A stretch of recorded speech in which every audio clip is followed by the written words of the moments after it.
It's rare, but we've had convertible SUVs before. If you think about it, the Jeep Wrangler is one, then there is the G-Class and, more recently, the Nissan Murano CrossCabriolet.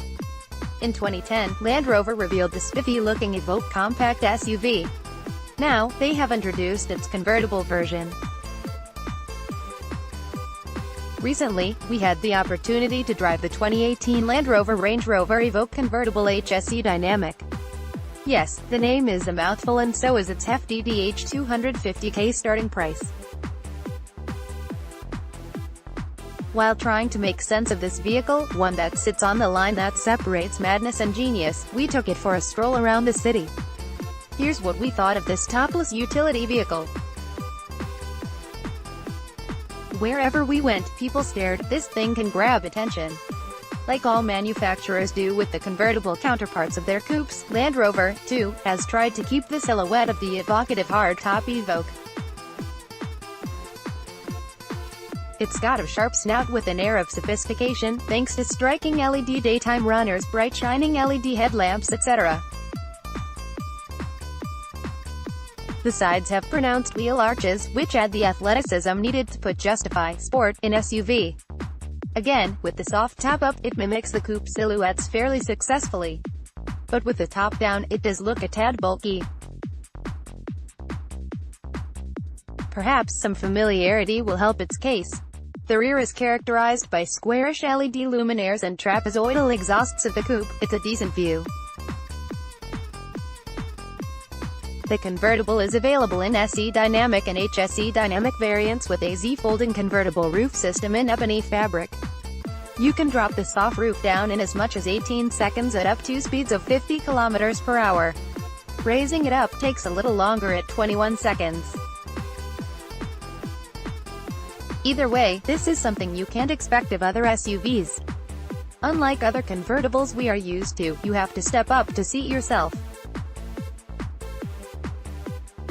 The front cabin is accommodating, but visibility is not the greatest from the driver's seat with the top up, and that is where the rear-view camera comes handy. The rear is only meant for two average-sized adults, making this a strict four-seater, and there isn't a lot of storage space back there either. Cabin fixtures and furniture are the same as in the hardtop Evoque, which is a comfortable place to be. The plastics aren't the highest grade, then again, that isn't a Land Rover forte. They can feel scratchy and flimsy in parts. The steering wheel has a decent diameter and is equipped with a range of large-sized and accessible buttons. This is the kind of ergonomics expected of a luxury vehicle. Same can be said about the rest of the switchgear. One thing that justifies its price is the large 10.2-inch Control Pro touchscreen with its 21:9 wide format and use of 80% more pixels than the standard vehicle's 8-inch screen. Expect ease of use for the HVAC controls as well. Below it is a special rotary gear selector we have seen in Jaguar vehicles. It pops in and out with the ignition, like a neat magic trick. Regarding luxury aspects, the sky is quite literally the limit. It lets you get to places where you wouldn't in a sedan or coupe, and allows you to enjoy nature at its finest while being cosseted in leather-bound surfaces. All you need to do is press a button to recline. Powertrain. Like the hardtop, this one, too, has a turbocharged 2.0-liter inline four-cylinder engine that makes a healthy 237 horsepower and 340 Nm of torque.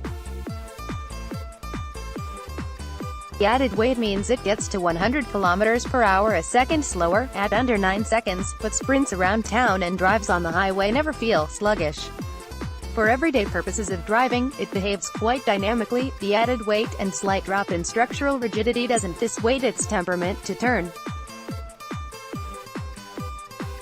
But get adventurous with the right foot, and the body does roll when negotiating corners.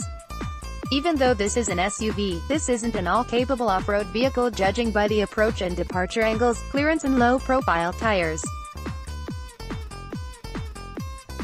They negate the advantages of the terrain management system provided. Of course, if it's just a splash in shallow sand at the beach, plunge right in.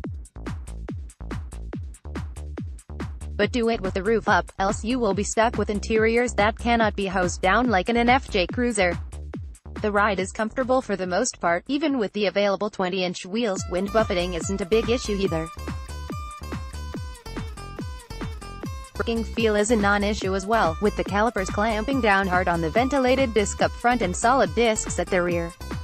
But it does take up extra bits of the runway, stopping from 100 km/h and an average 115 feet.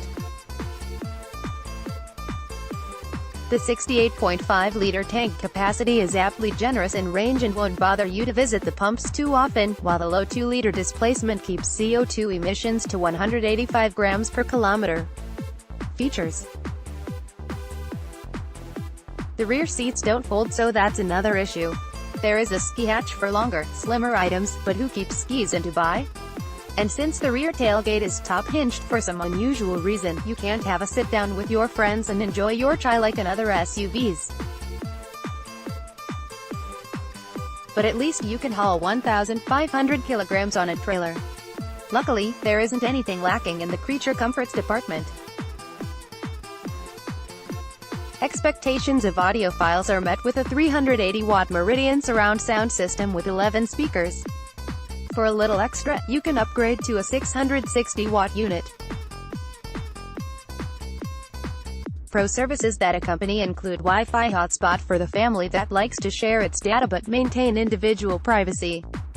The system also allows you to share route and ETA with others. Then, there is that fancy dual-view screen that keeps the driver's screen locked on navigation while the passenger watches a movie, although I have never actually seen anyone use it. There is plenty more kit, like the much-needed surround camera system, laser-based head-up display, which apparently doesn't get washed out like a regular LED-based system, blind spot monitor with reverse detection, adaptive cruise control, tire pressure monitoring system, ISO FIX points, etc.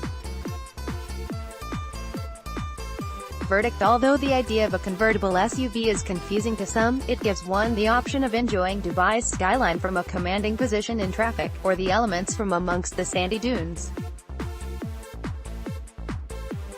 It is slower and less fuel-efficient than the hardtop and lacks the cargo capacity people expect of an SUV, but the simple truth is that there is nothing quite like it, and solely for that it wins big. Fun fact: the Evoque is designed with a life cycle approach, aiming to minimize the environmental impact by considering the entire life cycle of the vehicle, from development and manufacturing, through customer use, to end-of-life recycling and reuse.